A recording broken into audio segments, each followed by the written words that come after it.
After decades of isolation, in the last few years, Myanmar has thrown its door wide open to the world.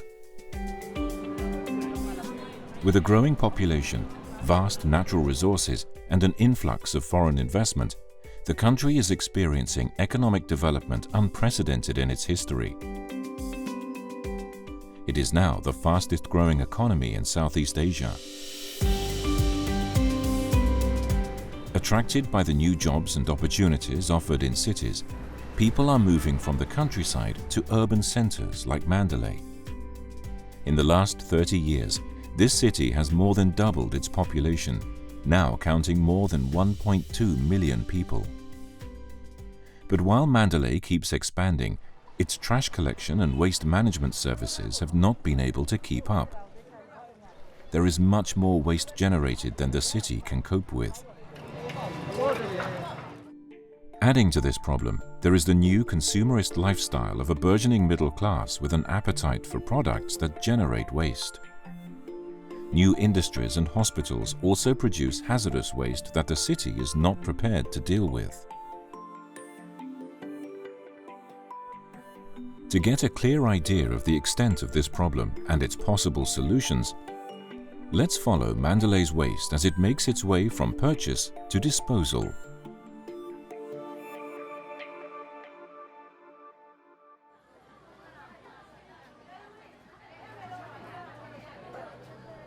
Like many people in Mandalay, Daw Ai Kyaing is a migrant from Myanmar's countryside. She moved to the city 20 years ago, around the year 2000. Today, she is shopping at the market, where everything gets wrapped in plastic bags.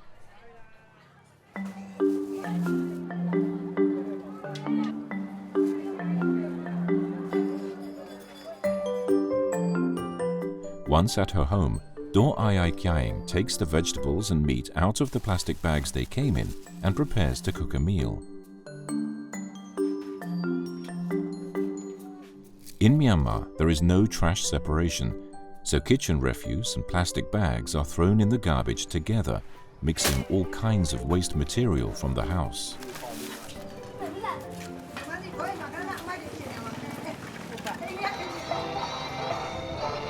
As the garbage truck passes through Mandalay's streets, people bring out their waste and hand it to the city's cleansing department trash collectors. Again, all trash gets mixed together. Even when people separate materials like plastic bottles, they end up mixed up with everything else in the truck. While downtown areas have daily trash collection, in townships like the one where Daw Ai Kyaing lives, trash is only collected every other day. Further from the city center, trash collection becomes even more sparse. The fact is that the fleet of trash trucks is not enough. Many of them are old and beat up and cannot even make the journey all the way to the trash dump.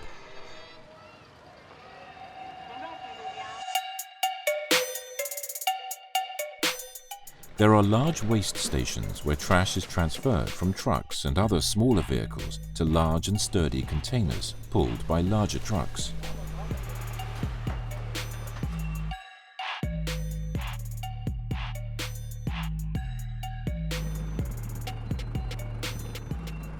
Trash is then taken to the Mandalay Landfill, where the truck's load is weighed to keep a record of the amount of waste received every day. We use only collection, transportation, and final disposal site, and open dumping.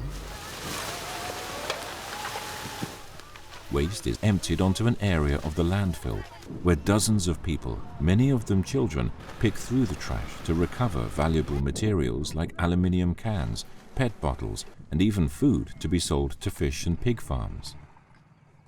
The pickers work without any safety equipment, risking their health.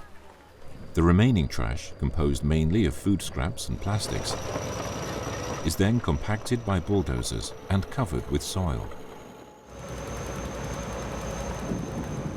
In this way, this dump has been steadily growing, and now it is a huge mountain of trash that can be seen from a distance. Its base is leaking noxious fluids, and it emanates methane and other gases that are not only damaging to human health, but also contribute to climate change. There is also the danger of fire. In early 2018, the landfill of Yangon, Myanmar's largest city, caught on fire and burned uncontrollably for days. For years, Mandalay officials did not have a clear strategy to deal with the mounting waste management problems, and effective, long-term solutions seemed out of their reach.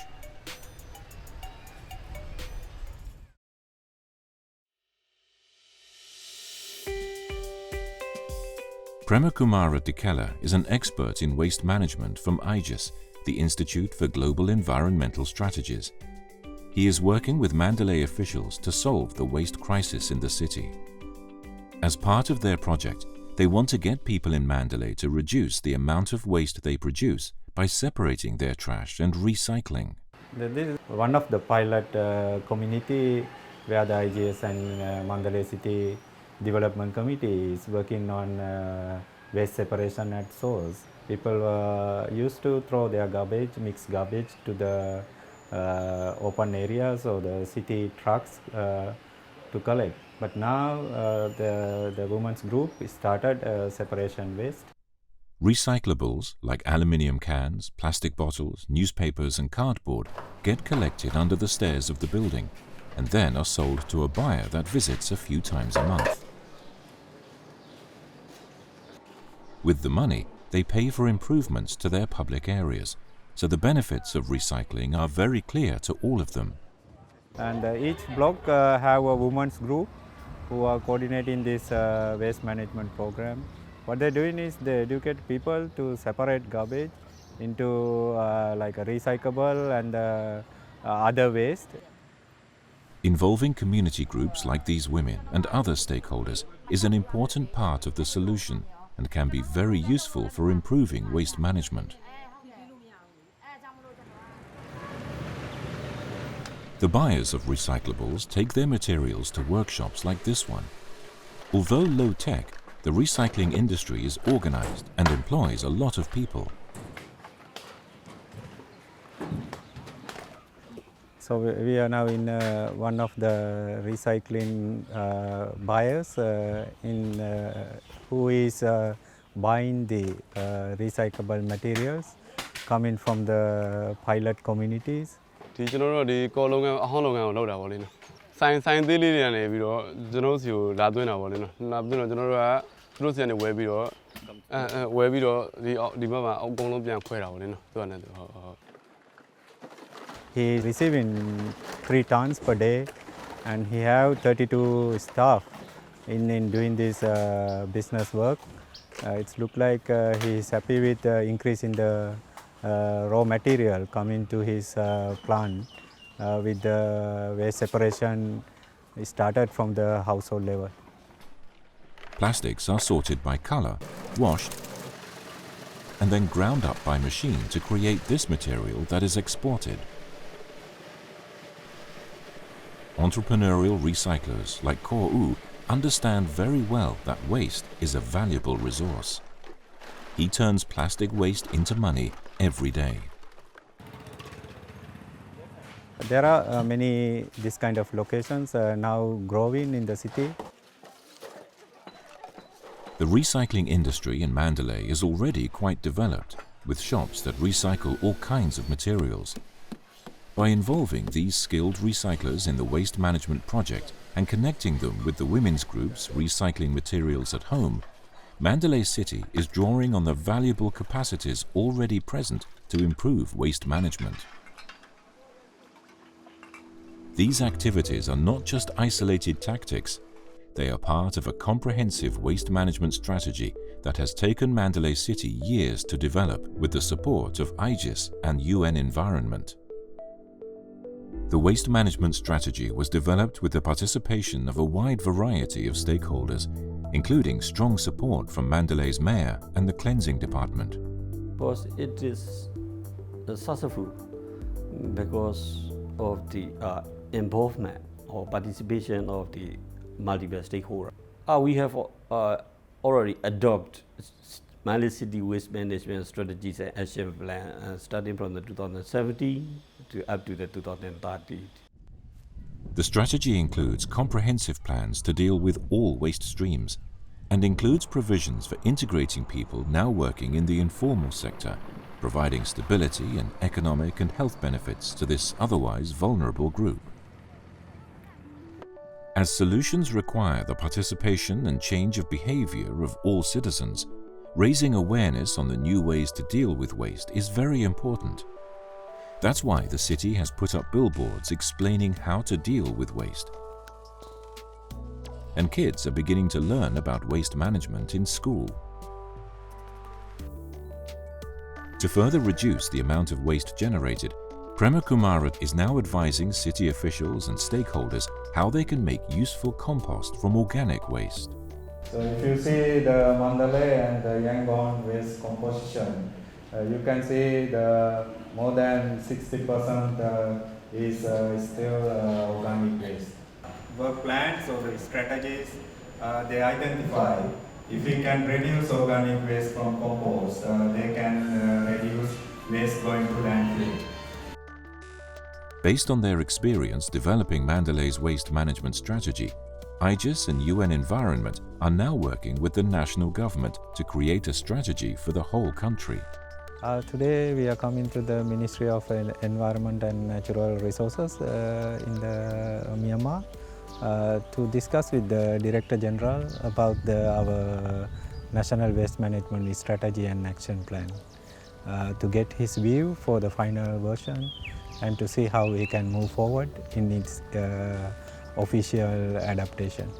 This strategy is a linkage with our national environmental policy strategy, with our Myanmar climate change policy strategy, and green economy policy framework. These all of guiding framework are driving to achieve sustainable development goals, which adopt in 2015. So our framework are very much focusing 2030 development agenda.